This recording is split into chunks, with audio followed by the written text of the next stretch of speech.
All right, so here we are in the Agora at Corinth. Now, this was the place that Paul came right after Athens. This is our second journey stop for our trip. Now, at this point, Paul was already very tired. He's been through a lot, and he evacuated from Athens to come here. Now, Paul was basically alone at this time. He left a lot of his companions behind him. And a little bit of history about Corinth. Corinth was one of the biggest cities, actually the biggest city in the Roman time. It was a very major port. And part of the reason for that was because they had the Theokos, which was this area that they had this road connecting between the isthmus that was connecting the Peloponnese Peninsula. It was seen as an island, and basically they were attaching the two bodies of water so that there could be commerce. This was a very strategic move by one of the leaders of the ancient Corinthian area, and this really pushed Corinth to the top leading port in the whole Greece area.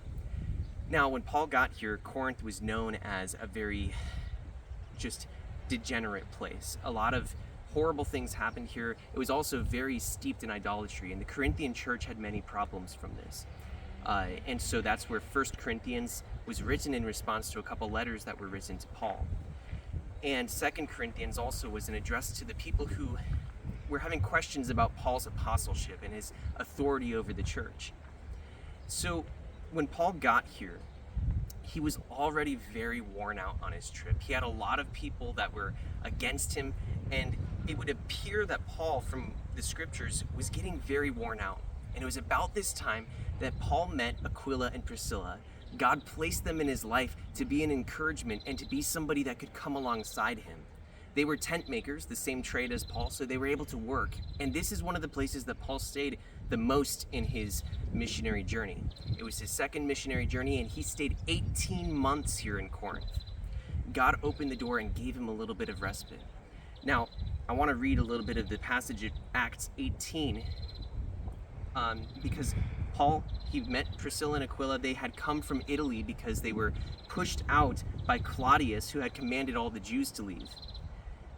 And Paul reasoned in the synagogue every Sabbath, verse 4 of chapter 18, and persuaded the Jews and the Greeks. And when Silas and Timotheus were come from Macedonia, Paul was pressed in the spirit and testified to the Jews that Jesus was Christ.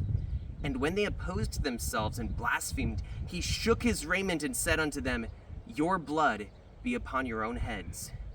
I am clean. From henceforth I will go unto the Gentiles. So Paul was very upset and frustrated because he felt pressed by the Spirit to give this proclamation of who Jesus was. And yet he found so much opposition. And so many times I feel like we as Christians find the same place. We think of Paul as this amazing preacher and that he just was fearless in everything that he did. But Paul was opposed. Paul had these times of fear and depression. And we see that he entered into a man's house named Justus, one that worshipped God, whose house joined hard the synagogue. And Crispus, the chief ruler of the synagogue, believed on the Lord with all his house, and many of the Corinthians, hearing, believed, and were baptized. And then God says something amazing to Paul. Then spake the Lord to Paul in the night by a vision, Be not afraid, but speak, and hold not thy peace, for I am with thee, and no man shall set on thee to hurt thee, for I have much people in this city. Paul, it appears, was very depressed, as we said, very let down and discouraged because nobody was listening to him, it seemed. But Jesus says to him, Listen, I have many people in this city. Don't be discouraged. I will protect you. And he says, I will be with you. This is a promise that God made over and over, including in the Old Testament. David says, Yea, though I walk through the valley of the shadow of death, I will fear no evil. Why? Because thou art with me. And God over and over says to Israel, Listen, I will be with you. Be strong and of a good courage. I'm your God. And this is exactly what Paul needed to hear, to know that God was still doing the work in this very city that was ridden with idolatry and immorality, and the people that eventually would question Paul. Paul needed this encouragement, and God knew it. So again, where are we standing right now? Do we stand in the midst of a city that now is a heap of rubble. It's a place that no longer is seen as this huge empire, but are we daunted by the places that we see around us right now? Maybe God is encouraging us to say, listen, I'm with you.